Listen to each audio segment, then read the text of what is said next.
전국 대담 친구들 시간입니다. 강대강 대치가 아닌 재치 있는 입담과 썰이 존재하는 그러면서도 현안은 날카롭게 들여다보죠. 이 시간 함께한 분들 편안한 친구들 단짝 버디로 칭해봤습니다. 박주민 더불어민주당 의원, 김영우 전 국민의힘 의원 두 분 모셨습니다. 어서 오십시오. 안녕하세요. 네. 자, 첫 번째 질문부터 드리겠습니다. 네, 지금 사실 뭐 추석 앞두고 의료 대란에 지금 여야 할 것 없이 머리를 맞대고 있는데 그 여야 의정협의체 구성으로 좀 의대 증원 문제가 좀 돌파구가 열리는 것 같나 하는데 아직 좀 진척은 없어 보이고요. 이제 박 의원님은 국회 보건복지위원장 맡고 계신데 지금 이 속도가 좀 나고 있습니까?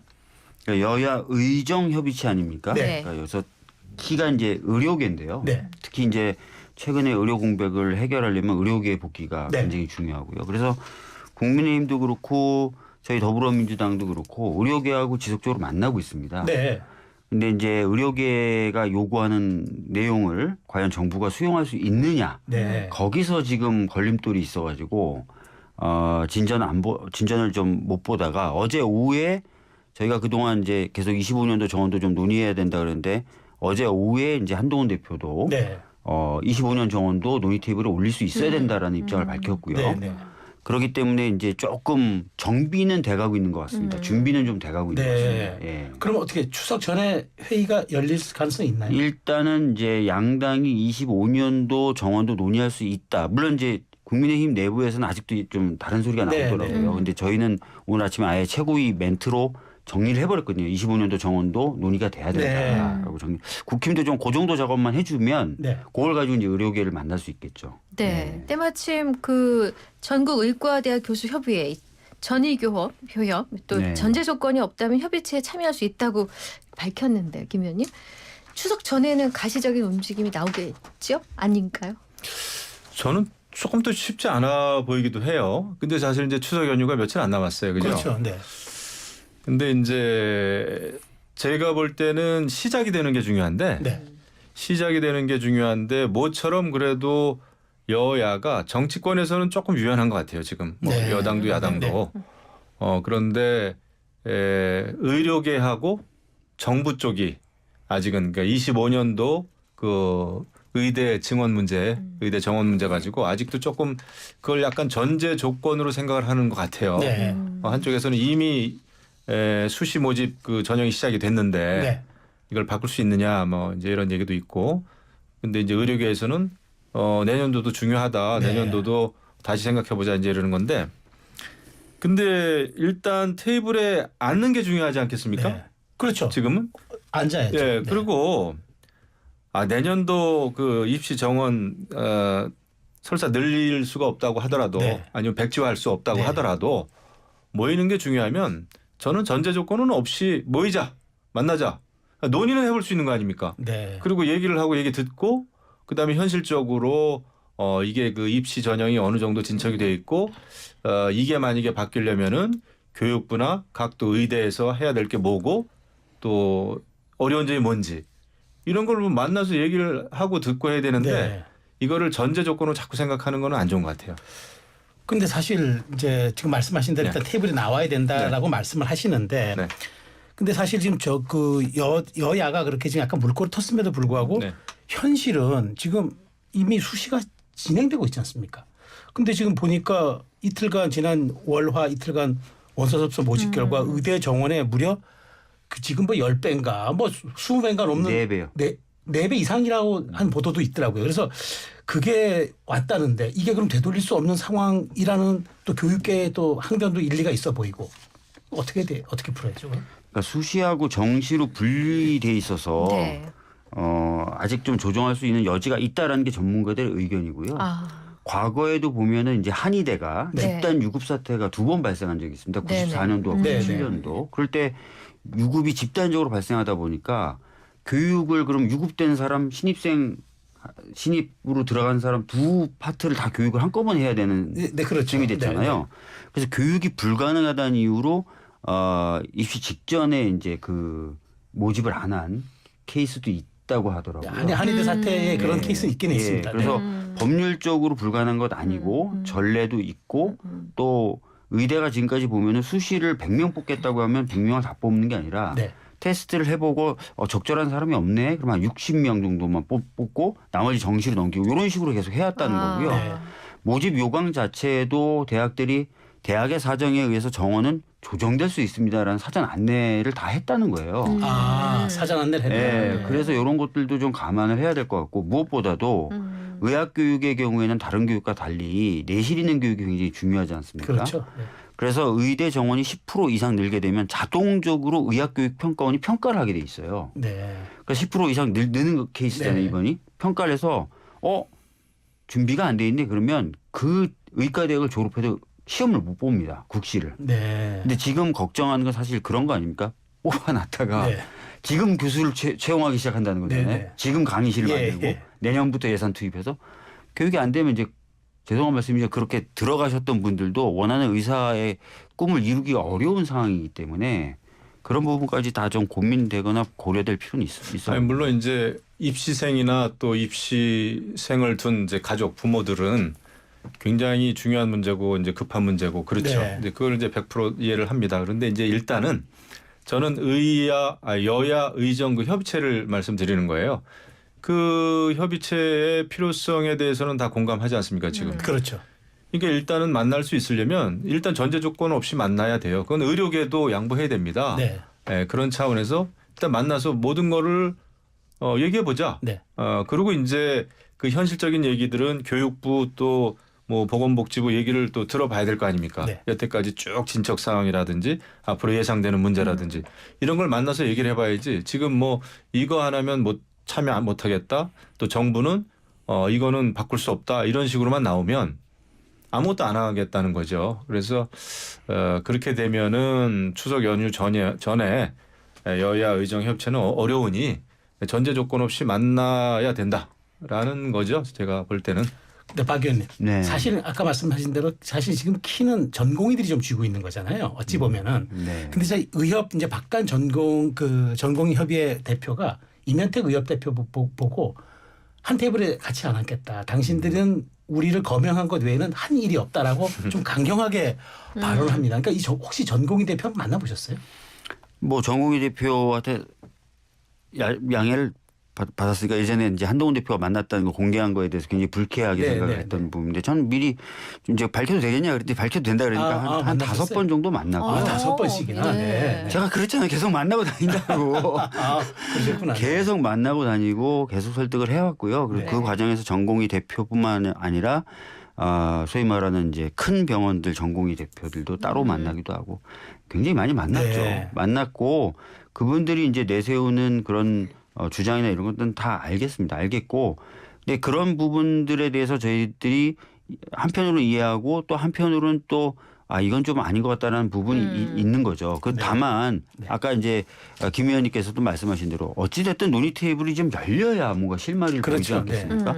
특히나 지금 정부가 내놓고 있는 응급실 관련된 대책이 실효성이 없다는 평가들이 많이 나오고 있어요. 이거는 뭐 제 얘기가 아니라 보수 언론부터 시작해서 전문가들 네. 사이에서 그러니까 좀 더 의료계하고 더 열어놓고 얘기를 할 수밖에 없는 상황이 됐기 때문에 좀 열어놓고 얘기를 좀 하자라는 태도가 좀 필요하고 그걸 가지고 이제 또 전공이든 의료계든 설득을 해야죠. 우리도 이렇게 다 열어놓고 했다 이렇게. 근데 아직 아까 말씀드렸던 대로 확실히 좀 다 열려 있는 건지가 저희는 오늘 입장을 다 정리했는데 네. 국민의힘 쪽에서는 오늘도 보니까 오전에 다른 목소리 나오더라고요. 네. 예.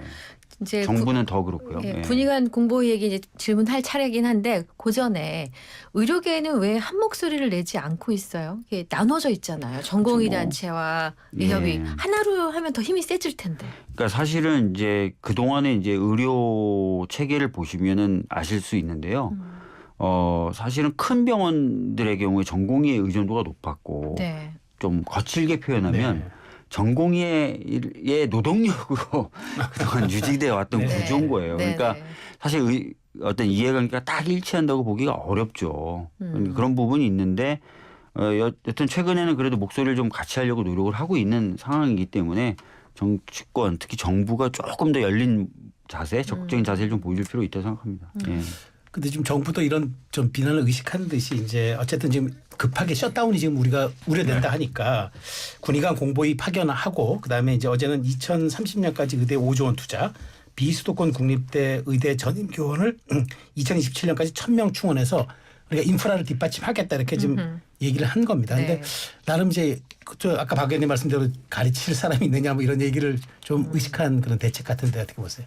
저도 이제 그 내용을 자세히 들여다 봤어요. 네. 그랬더니 뭐 이제 뭐 5조 원을 투입하겠다. 그다음에 또 이제 국립대 교수 1,000명을 뽑겠다 그러는데 이제 다 필요한 일이죠. 네. 근데 이제 지금 이런 상황에서 이게 막 뒤늦게 발표되는 듯한 느낌이 있단 말이에요. 그러니까 뚝이 터졌는데 이제 그 뚝을 터진 물을 지금 막아보겠다고 하는 그 땜빵처럼 느껴져요. 네. 굉장히 필요한 일임에도 불구하고 그러니까 이게 그 과정이 좀 잘못됐다는 생각은 여전히 들죠. 원래는 2,000명 발표할 때 예상되는 문제 또 그 시설이라든지 아니면 교육과 관련된 문제 네. 이런 게 이러이러한 대비책이 있다. 네.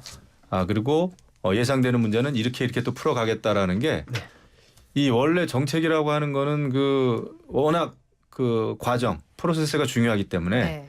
그거에 대해서 이제 신뢰가 생겨야 되는 네, 거거든요. 네, 정책은 정말 신뢰예요. 신뢰가 없으면 좋은 정책도 실패하기 마련입니다. 네. 저도 이제 그걸 공부를 꽤 한 사람인데 근데 처음부터 이게 불신으로 가다 보고 지금 이제 막 의료 대란이다 말이죠. 네. 이렇게 전 사회 어떤 패닉 비슷하게 인식이 네, 네. 되다 보니까 지금 뭐 5조를 투입한다 10조를 투입한다 하는 게 굉장히 사후 약방문처럼 들린단 말이죠. 네. 그러니까 신뢰를 한번 잃었잖아요. 네. 그래서 이제는 우리가 매달 수밖에 없는 게 이제 여야 의정 이런 협의체인데 그것도 지금 쉽지가 않죠. 어쨌거나 일은 벌어졌기 때문에 추석 연휴에 벌어질 수 있는 모든 일을 예상을 해서 응급 시스템으로 이제 가는 게 맞죠. 네. 급한 불은 끄고 그 다음에 장기적으로 해야 될 이런 그 5조가 됐든 10조가 됐든 그것도 네. 굉장히 면밀한 검토를 거쳐서 국민들이 신뢰할 수 있는 방법으로 제대로 설명이 돼야 될 겁니다. 이렇게 네. 탁 어느 날 신문에 조간에 나오고 발표되고 이런 거가 신뢰를 주기가 어려워요. 네. 네, 제가 볼 땐. 그래서 그러다 보니까 이제 그 대통령께서 얼마 전에 추석 연휴 건강보험 수가를 평소보다 3.5에 올려서 그 굉장히 연휴 반납한 사람들에게 그러한 대가를 주겠다 이렇게 얘기를 하기도 하고 지금 후속 대책이 나오는데 의료계 반응 좀 냉담합니다. 제가 우리 방송 어저께 이제 그 이형민 응급의사 학회장과 좀 인터뷰를 했거든요. 긴급 진단을 했더니 건보 수가 올려봐야 건보공단만 좋고 의사들이 바라는 건 돈보다 지난 6개월간 추락한 신뢰와 상처를 회복하는 거라고 얘기했는데 이 말씀 어떻게 들으세요? 뭐 인터뷰 이미 해보셔서 아시겠지만 네. 저도 현장에 가서 응급의학 관련된 전문가들 네. 또는 의사들 많이 만나보는데요. 거의 번아웃 상태예요. 근데 그거를 수가를 추석 연휴 기간에 더 줘서 버티게 하겠다는 건데 네. 막 우시려고 그래요. 고대 안암병원에 갔는데 그 응급 센터장님이 어떻게 더 버티냐 이 상태로. 그래서 본인들이 그렇게 추석 때는 우리가 이 약물고 한번 버텨볼 텐데 그 이유는 어떻게 할 거냐. 추석 때만 또 이렇게 수가 올려주는 거거든요. 그죠. 제가 한시적이더라고요. 네. 그러니까 돈으로 되는 것도 있고 안 되는 것도 있는데 대표적으로 지쳐서 더 이상 아무것도 못 하겠는 사람들을 돈으로 보답한다고 해서 더 얼마나 일을 할 수 있겠어요. 그나마 정부의 또 고육지책으로 봐야 되지 않겠습니까? 거기다 뭐 군의관 공보 얘기하셨는데 이미 지금 군의관들은 지금 혼란을 거듭해서 다 지금 돌아가고 있는 상황이고요. 군의관이 빠져나가면 군대는 어떡합니까? 공보인 아시잖아요. 네. 의사 없는 지역, 네. 의료기관이 없는 지역을 커버해 주는 분들인데 그분들을 빼서 올리면 거긴 진공 상태예요. 그러니까 진짜 황당한 지금 대책을 세우고 있는 거예요. 네. 이게 이제 예전에 뭐 우리 군인들이 이제 모내기 행사도 가고 또 지역에 홍수 피해 있으면 또 그런 피해 복구 대책도 세우고 이제 국가가 비상사태거나 일선이다 할 때 군의 그 인력 그 도움을 받긴 하죠. 근데 지금 이제 이 응급 시스템과 관련돼 가지고 추석 연휴 때 뭐 의사들에게 진찰료 더 주겠다.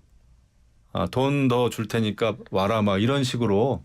그러니까 이게 자칫 잘못하면 자존심은 자존심대로 상하고 네. 지금 의사들이 단순히 그 돈만의 문제가 아닐 거란 말이죠. 물론 저는 의사들은 기본적으로 환자를 떠나면 안 된다는 게 제 확고한 생각입니다. 네. 어떤 경우에라도. 그런데 이제 일이 여기까지 왔는데 지금 상황에서 돈 조금 더 줄게 와라 하는 거는 그거 가지고는 설득력이 저는 없을 거라고 봐요. 예. 근데 네. 네네. 근데 의정 갈등에서 또 한 가지가 복지부 장차관에 대한 경질 요구거든요. 민주당은 대통령 사과, 장차관 경질 요구하셨고, 그 다음에 또 국민의힘 내부에서도 일부 또 그런 분위기가 있거든요. 제가 볼 땐 그렇습니다. 사실 지금 이 시점에서 장관이든 차관이든 경질한다고 해서 크게 민심이 안정되거나 비판적인 목소리 가라앉을 건 아닐 거예요. 제가 볼 땐 그렇습니다. 더 큰 잘못은 다른 사람한테 있는데 뭐 이러고 나올 겁니다. 제가 볼 때는 일단 추석 연휴 때까지 응급 시스템은 돌아가야 돼요. 그리고 그 응급 시스템의 정책적인 그 수장은 그래도 장관이고 차관이에요. 그래서 지금은 그 응급 시스템에 대처를 하게 하고 다만 추석이 연휴가 이제 끝나고 하면은 장관 차관은 본인들이 그 거처를 저는 결정하는 게 좋다고 봅니다. 스스로. 네, 어떤 경질을 어떤 뭐 대상이 되기보다는 왜냐하면은 너무나 엄청난 일들이 벌어졌고 국론이 분열됐고 그래요. 그래서 이게 뭐 법적인 잘잘못 이전에 어쨌거나 주무부처 장차관은 책임이 있고 그다음에 이런 그 대란이 벌어지고 지금 너무나 혼란스러웠잖아요. 이런 어떤 정책적인 도의적인 책임은 누군가는 지는 게 맞아요. 이런 게 좀 윤석열 정부 들어와서 도의적인 책임을 지지 않는 게 너무 지금 관례화됐단 말이죠. 그래서 그런 면에서는 저는 거처를 분명히 할 필요가 있다. 장관 차관 정도는 그렇게 생각합니다. 그리고 대통령께서도 지금은 어려워요. 지금은 일단은 급한 불 좀 끄고 미래 의료 개혁과 관련된 비전을 다시 한번 좀 이렇게 큰 틀에서 제시하면서 여태까지 있었던 사안에 대해서는 대통령실에서도 대통령께서도 대국민 지난 4월에는 2,000명 이제 발표하는 담화를 했지만 네. 이 전체적인 사안에 대해서 다시 한번 대국민 그 성명이 있어야 된다고 봅니다. 그러니까 여야 의정 협의체는 사실 박 의원님 지금 조기용 장관, 박민수 차관 다 파트너잖아요. 네. 박 의원님 생각은 어떠세요? 여야 의정 협의체 구성의 전제 조건으로 저희가 문책과 경질을 얘기하지 않습니다. 그건 네. 분명히 저희가 입장을 지난주 금요일 날 밝히면서 전제 조건은 아니다. 그러나 병행되거나 또는 어찌됐든 후속되든 있긴 있어야 된다는 있어야 거예요. 된다. 왜냐하면 저희가 이제 청문회 하면서 깜짝 놀랐어요. 이런 의료 공백 사태가 있을 거라고 예상했냐라는 질문에 차관이 뭐라고 대답했는지 아십니까? 박민수 차관. 박민수 차관이 3주 정도 있을 거라고 생각했대요. 3주. 예. 그래도 오후에 장관이 늦게 출석해서 3주라는 발언이 되게 좀 충격적이었죠. 본인들도 3개월 얘기하더라고요. 장관은. 예상을. 네. 지금 몇 개월입니까? 예상을 전혀 못한 거예요. 그리고 한 달에 지금 1,800억씩 이번 9월에는 추석 연휴 때 추가 수가를 준다는 이유로 2,300억씩 건보호 재정에서 갖다 쓰고 있어요. 이 정부 출범하면서 했던 얘기가 뭡니까? 건보호 재정을 건전하겠다. 뭐 하는 짓이에요 이거? 그리고 지금 보십시오. 그 4,800억을 내년에 강의실 늘리고 교수를 추가로 뽑는데 하겠대요. 그러더니 26년도 정원은 원점에서 재검토하겠대요. 그러니까 4,800억을 부어서 교실 만든 다음에 26년부터는 다시 원점 재검토하면 다시 부십니까? 그 교실? 채용했던 교수는 자릅니까? 이 정도 손실을 일으켰으면 그리고 이 정도 혼란을 일으켰으면 알아서 해야죠. 아닌가요? 그냥 오케이입니까 다? 알겠습니다.